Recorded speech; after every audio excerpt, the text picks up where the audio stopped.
Hello, good morning guys. Welcome na naman sa ating YouTube channel guys. For today's video guys, magluluto na naman tayo ng sinangag dried shrimp mga idol.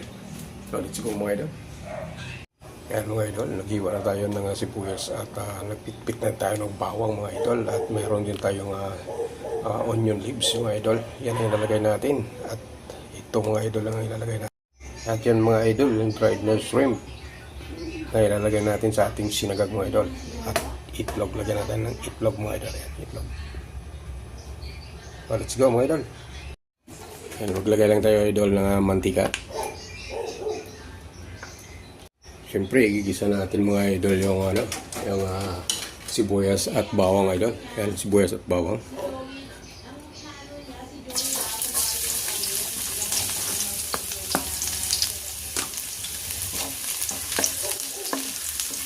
Sibuyas mga idol. Ayan, onion. Lagay na rin ng mga idol yung kanin. Kaya gisa lang natin yung kanin. Napakasarap nito mga idol. Huwag hindi nyo pa natikman itong mga idol. Try mo rin mga idol sa inyong bahay. At kung hindi nyo kilala itong alamang na dried, kung sa Ilonggo idol ang tawag ito kalkag. Kalkag. Alamang ito na pinatuyok. Mas masarap sa sinangag. Kahit wala lang ulam mga idol, sinangag na lang ito yung kakainin mo. Kompleto na siya mga idol.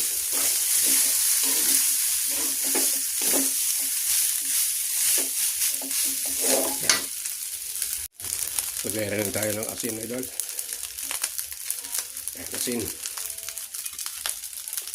Tsaka maglagay tayo ng bitsin. Tak tak tak. Ajinomoto.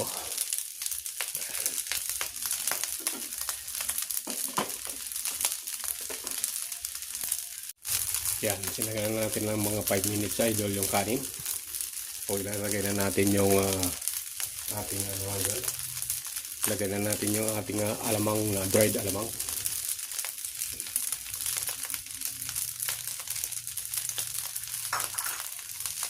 Haluin lang ito mga idol.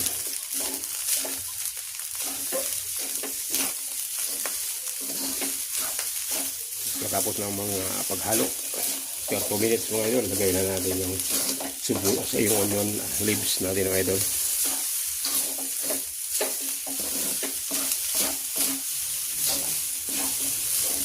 Try nyo ito idol sa bahay nyo idol.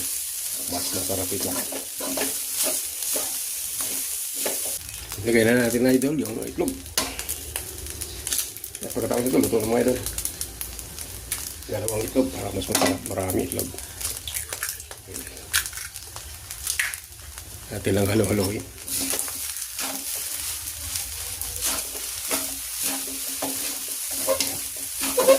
Ilagay na natin idol yung onion leaves natin idol.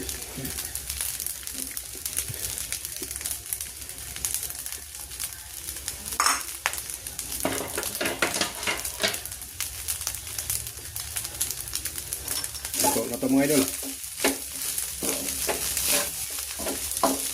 Okay na.